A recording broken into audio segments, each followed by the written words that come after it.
Hey, howdy, buddy. Great job today. Tell you what, make sure we're in tune. Here's a G, C, E, and A. What we learned today was two different types of chords-ish, and another way to look at our scales. Our scale preferences are a do, re, mi, fa, sol, la, ti, do, 1, 2, 3, 4, 5, 6, 7, 1. Whole step, half step, whole step, half step. So if it hasn't sunk in yet, what I'm going to show you here is a linear approach to go from a to an A sharp, B sharp, or C sharp, D sharp, E, F sharp, G sharp, and then A. So between our octaves, same note, just higher, we have 1, 2, 3, 4, 5, 6, 7, 8, 9, 10, 11, 12 minor seconds. When we use that, I can go 0 to 2, 2 to 4, 4 to 5, 5 to 7, 7 to 9, 9 to 11, and 11 to 12. Each one of those represents a 0 to 2 is a whole step, because 0 to 1 would be a half step. So 0 to 2 is a whole step, 2 to 4 whole step, 4 to 5 half step. So when I go don don don don, if I started here and went, it would sound weird because it's off lower. So let's start at our C. C, D, open E. And these are the ones you know. F, whole step to G, whole step to the open A, whole step to the B, and now half step to the C. C major, D minor, E minor, F major, G major, A minor, B diminished, C. So if I go to C sharp, I'm barring the whole first and I'm playing my pinky on the 4th fret to get the C sharp note along with all the others. C sharp, E sharp, and then A sharp. When I get those, it doesn't matter if I know that C sharp, D sharp, E sharp, F sharp, G sharp, A sharp, B sharp, C sharp. All I need to know is I'm playing the 1st fret with my 1st finger. I'm playing a whole step to the 3rd fret. I'm playing a 1st fret and then a half step, because there's my half step. So whole step, half step. My whole step goes from the 2nd fret to 4th fret, then to the 1st fret, and then to the 3rd fret, and then to the half step for the 4th fret. So when I do a bum bum bum bum bum bum bum bum, I get C sharp, D sharp, E sharp, F sharp, G sharp, A sharp, B sharp, C sharp.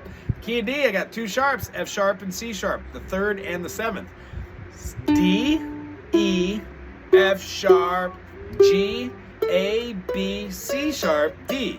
So what you're noticing is no matter where I do this pattern, as long as I keep this pattern, I get a major. Whole step, half step, whole step, half step. The important chord that we learn from here is an F sharp minor.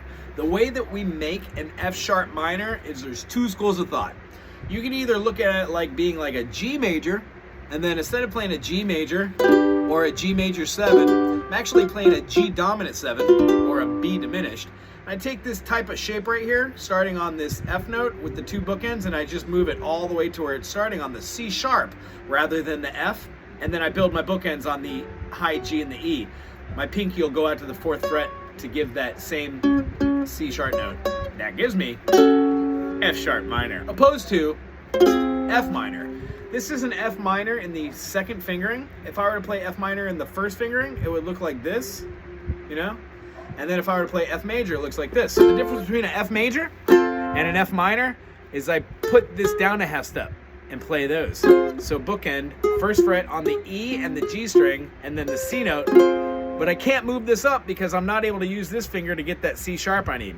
So I just teeter-totter that sucker up, and then I play my 1st finger on that C sharp. The reason why it's important is because when I'm playing D, I've got a D major, E minor, F sharp minor, G major, A major, B minor, C sharp diminished, C sharp diminished, and then it resolves to D. C sharp diminished looks exactly like an A7.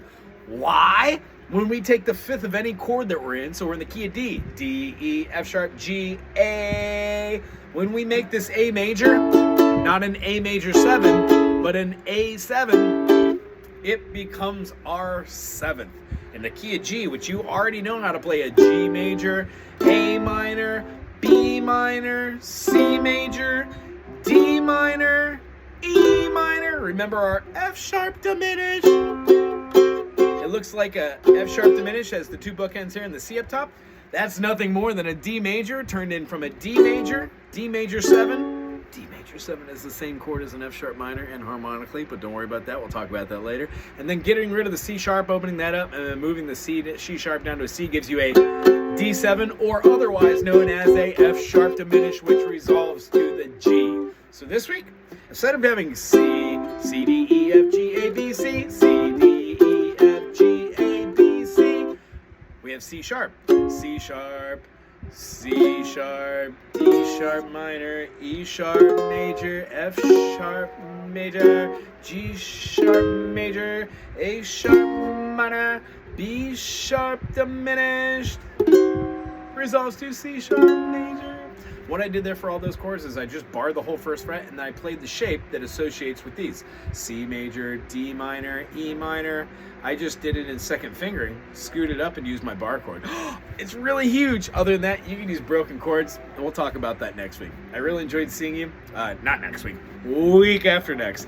Put 5, 10, 15 minutes on the uke. Also have fun playing in these chord structures and try and make something up on your own. Next week, I keep saying that. Week after next, we're going to work on a couple different key concepts utilizing those scale preferences to form melodies and play our own music. Anyway, it's wonderful seeing you again as always. I'm glad we could get you in early this morning, and I'll see you in a week from now. Not a week from now. 2 weeks from now. Aloha.